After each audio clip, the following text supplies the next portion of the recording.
Bank में आवेदन loan के लिए देने के लिए जाएं, सबसे पहले आप अपना एक लोन एप्लीकेशन का फाइल जरूर रेडी कर लें। ऐसा ना हो कि आप डायरेक्ट बैंक में जा रहे हैं और बैंकर्स को बोल रहे हैं कि हाँ, मेरे पास एक प्रोजेक्ट है, 1 करोड़ का प्रोजेक्ट है जिसके लिए मुझे लोन चाहिए। भरबली जब भी आप डायरेक्ट जा करके बैंक के मैनेजर से बात करेंगे, बैंक आपको सीरियस नहीं लेगा, आपकी बातों को सुनेगा नहीं, और हो सकता है कि वो इनिशियल स्टेज में ही डिस्कशन में आपका जो लोन का प्रपोजल है उसको रिजेक्ट कर दे। इसलिए ये जरूरी है कि जब भी आप बैंक को अप्रोच करें, एक तरीका से सिस्टमेटिक ढंग से अप्रोच करें। उसके लिए आवेदन का जो तरीका है वो मैं यहाँ बता रहा हूँ, जो कि बहुत ही इंपॉर्टेंट है। अगर आप इसको फॉलो करते हैं तो आपका जो प्रोजेक्ट फाइनेंस है, लोन मिलने का संभावना 90 to 95% तक बढ़ सकता है। रेदर कि आप डायरेक्ट जाकर के बैंक को अप्रोच करते हैं, अपने प्रोजेक्ट के बारे में बताते हैं और लोन के लिए आप उनसे रिक्वेस्ट करते हैं। तो बैंक में जाने से पहले सबसे पहले आप एक क्या कीजिए, अपना लोन एप्लीकेशन के लिए कंप्लीट फाइल बनाइए।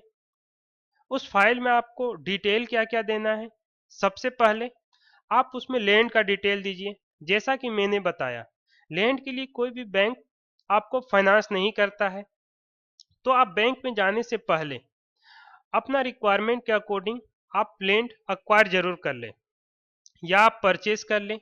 परचेज नहीं कर सकते हैं तो आप उसे लीज पर ले लें, प्राइवेट लैंड को लीज पर ले सकते हैं, या फिर हर स्टेट में इंडस्ट्रियल एरिया होता है जिसे गवर्नमेंट एस्टेब्लिश करता है, हर तरह का वहाँ फैसिलिटी होता है। आप इंडस्ट्रियल एरिया में लीज पर लैंड ले सकते हैं, काफ़ी कम रेट पर आपको वहाँ पे लैंड मिल सकता है, या फिर आप किसी से भी रेंट पर भी ले सकते हैं।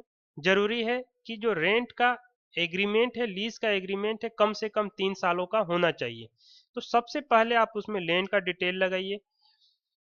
हो सकता है जब आप बैंक में लोन के लिए अप्लाई करें प्रपोजल, तो बैंकर वो देखना चाहे कि हाँ, किस जगह पर, किस लोकेशन पर, किस जमीन पर आप उस प्रोजेक्ट को लगाने वाले हैं, जिससे बैंक को ज़्यादा सेटिस्फेक्शन होगा, ज़्यादा भरोसा होगा कि हाँ, आप ये यूनिट लगाएंगे, चलाएंगे और उसे सक्सेस कर सकते हैं।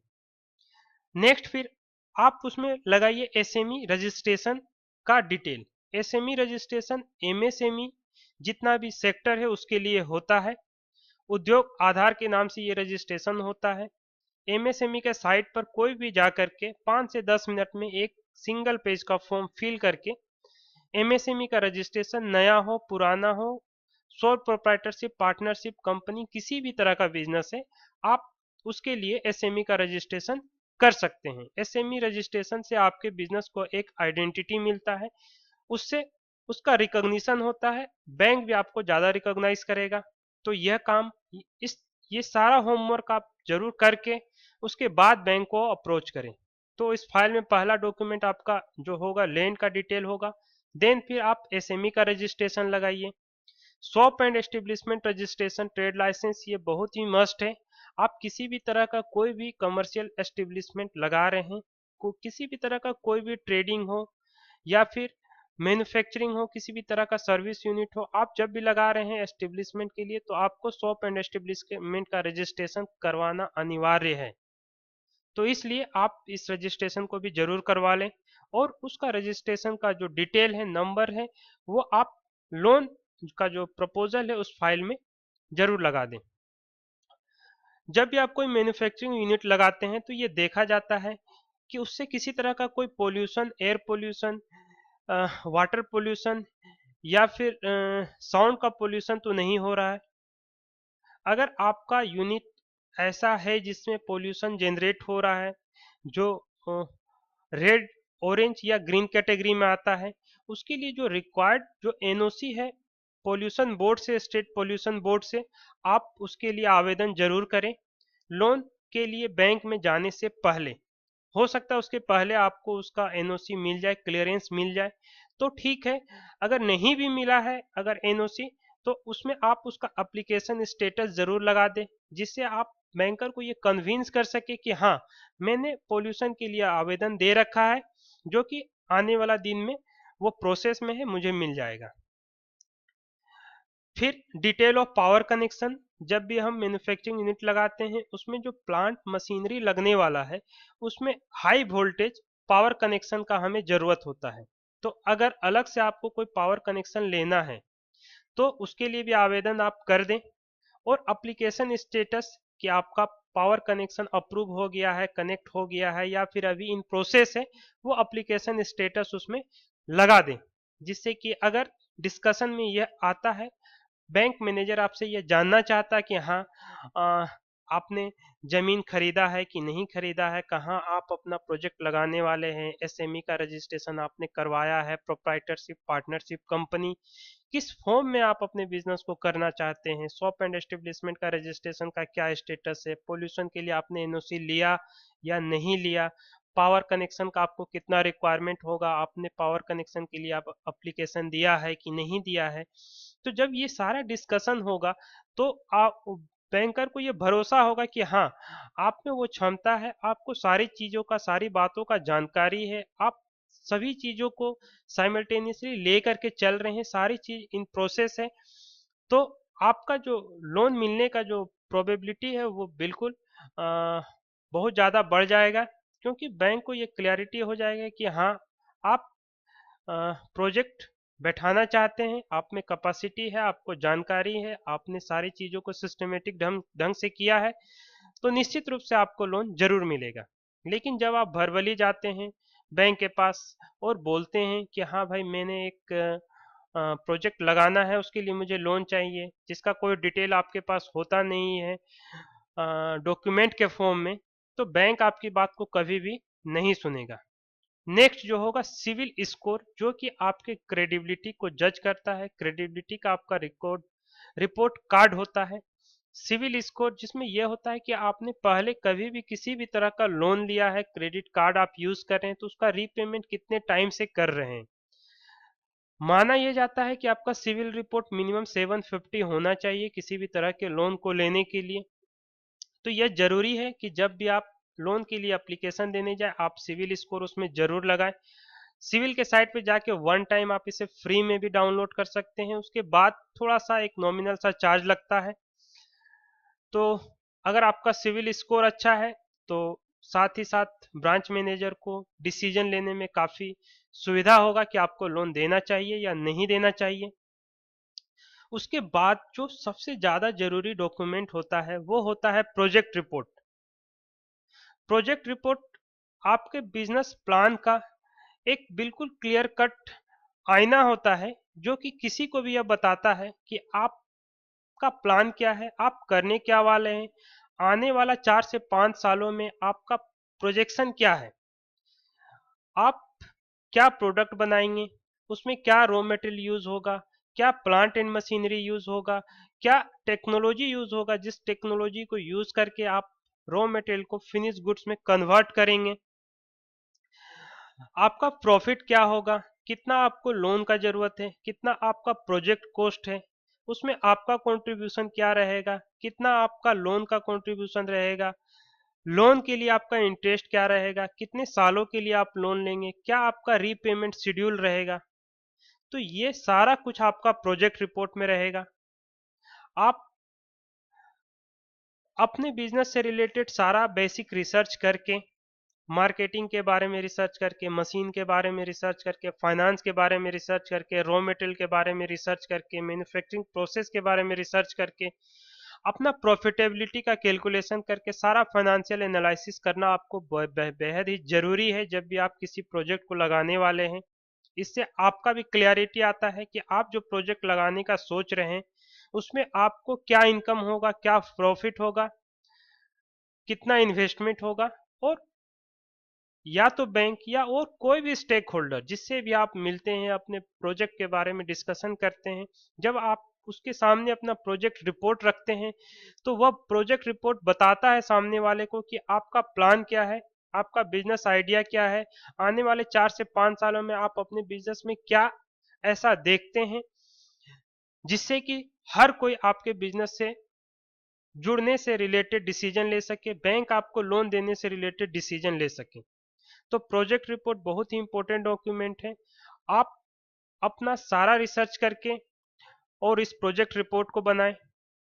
होता यह है, सबसे बड़ी गलती जो एक होती है, जो कि मैक्सिमम एंटरप्रेनर्स बिजनेसमैन ये करते हैं, कि जब वो प्लान किए कि हाँ हमें एक प्रोजेक्ट लगाना है, प्रोजेक्ट कॉस्ट है 5 करोड़ रुपया, बैंक से मिलते हैं, बैंक प्रोजेक्ट रिपोर्ट का डिमांड करता है, उन्हें जानकारी नहीं है प्रोजेक्ट रिपोर्ट होता क्या है।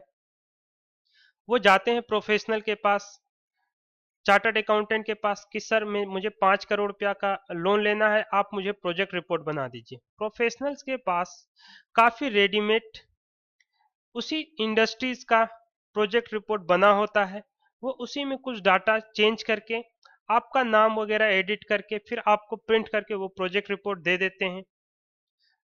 अगर आप इस प्रोजेक्ट रिपोर्ट को बैंक में जा करके सबमिट करते हैं, इस प्रोजेक्ट रिपोर्ट में जो भी डाटा दिया गया है, आपने उसे स्टडी नहीं किया, थोड़ी पढ़ा नहीं है, आपने अपने जो प्रोफेशनल जो चार्टर्ड अकाउंटेंट है या और जिनसे भी आपने प्रोजेक्ट रिपोर्ट बनाया, उनके साथ बैठ करके आपने सारी बातों को डिस्कस नहीं किया है, तो होता यह है कि आपको उस प्रोजेक्ट रिपोर्ट में जो डाटा दिया गया उसके बारे में कोई भी जानकारी नहीं होती है।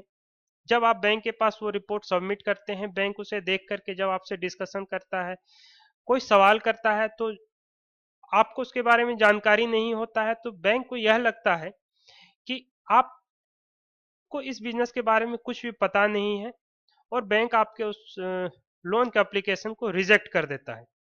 इसलिए ये बेहद ही जरूरी है कि जब भी आप प्रोजेक्ट रिपोर्ट बनाएं, इनपुट आपके तरफ से होना चाहिए, सारा डाटा आपके तरफ से होना चाहिए। ठीक है, आप प्रोफेशनल का जो हेल्प है वो ले सकते हैं, कोई मैंडेटरी नहीं कि आप चार्टर्ड अकाउंटेंट से ही बनवाएं या प्रोफेशनल से ही बनवाएं। अगर आप कैपेबल है प्रोजेक्ट रिपोर्ट बनाने में, तो आप खुद भी प्रोजेक्ट रिपोर्ट बना करके लोन के लिए आप सबमिट कर सकते हैं। अगर आपको लगता है कि किसी प्रोफेशनल का हेल्प का जरूरत है, एक्सपर्टाइज का जरूरत, तो आप चार्टर्ड अकाउंटेंट या और किसी से भी बनवा सकते हैं। लेकिन ये जरूरी है कि उन्होंने जो भी रिपोर्ट बनाया है, उसका सारा इनपुट आपके द्वारा दिया गया हो, सारा डाटा, जो मशीन के बारे में जानकारी है, रॉ मटेरियल के बारे में जानकारी है, मार्केट प्राइस के बारे में जानकारी है, ये सारा चीज आपके द्वारा बताया गया हो, और उस प्रोजेक्ट रिपोर्ट का सारा डाटा आपने स्टडी किया हुआ हो, और उसके बाद आप उसको बैंक में सबमिट करें। जितना भी डाटा है, जितना भी रेट है, मशीन का हो, रॉ मटेरियल का हो, सेल प्राइस हो, वो सारा एकदम फैक्ट हो, ये बिल्कुल बेहद जरूरी है। कोई भी डाटा मैनिपुलेटेड ना हो, इन्फ्लेटेड रेट ना हो, मशीन का, रॉ मटेरियल का, सेल प्राइस का, प्रॉफिट का जो आपका कैलकुलेशन आया है।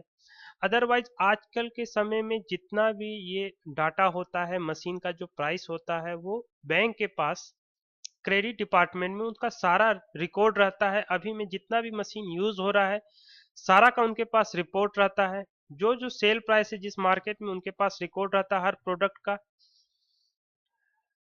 आप जैसे ही प्रोजेक्ट अपना सबमिट करते हैं, वो जाता है उनके क्रेडिट डिपार्टमेंट में, वो लोग अपना सॉफ्टवेयर में तुरंत से डाल करके देख लेते हैं।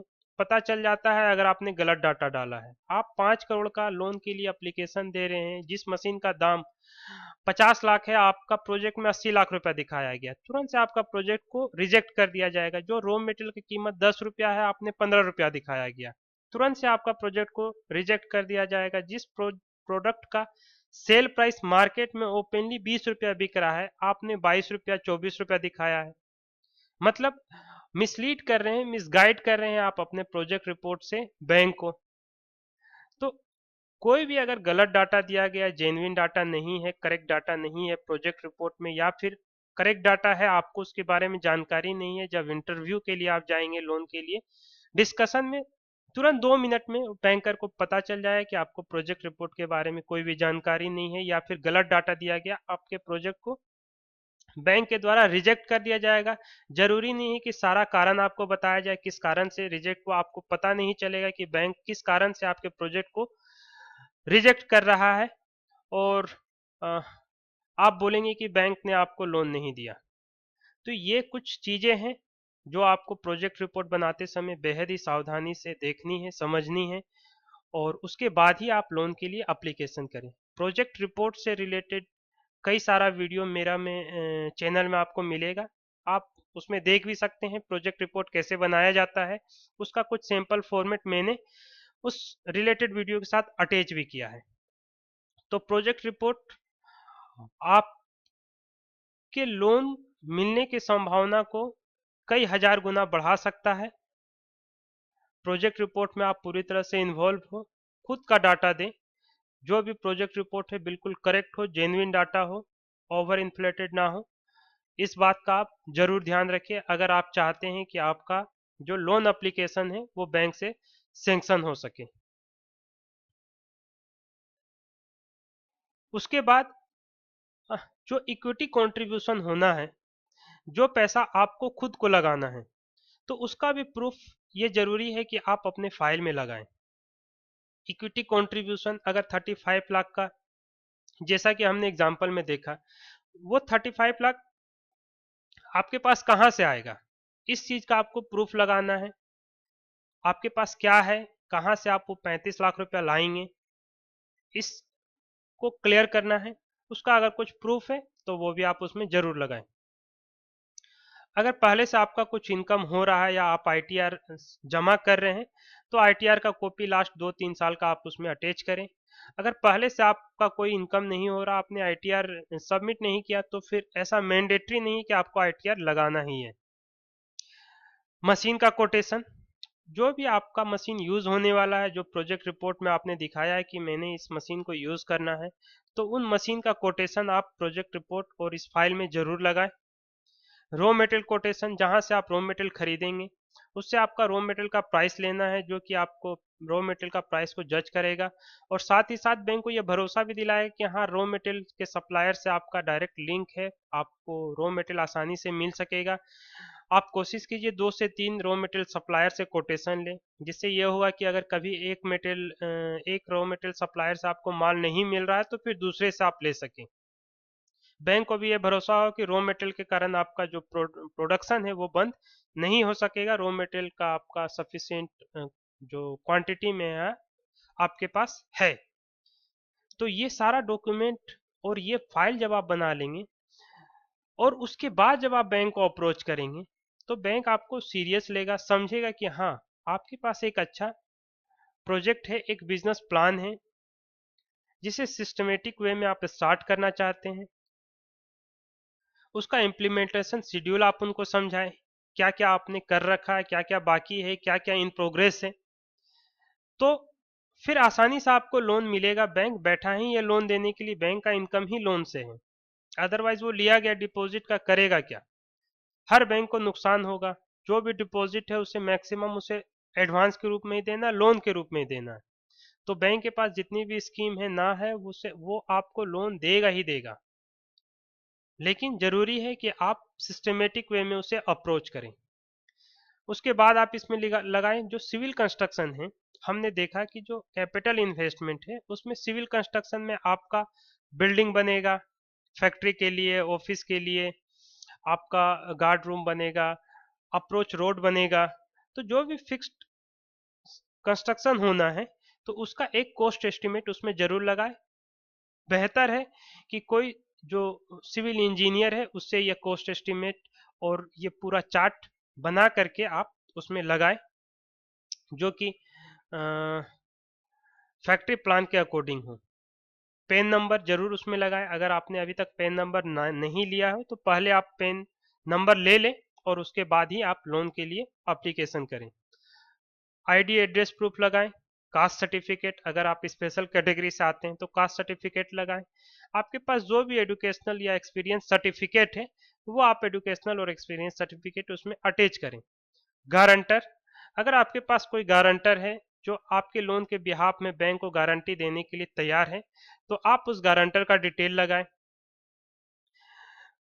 इससे आपकी जो क्रेडिबिलिटी का पता चलता है कि हाँ, बैंक को ये भरोसा होता है कि आपके पीछे भी लोग खड़े हैं, आप में इतना ये क्षमता है कि आप जो लोन लेंगे उससे उस पैसा का गलत मिस यूटिलाइज नहीं करेंगे।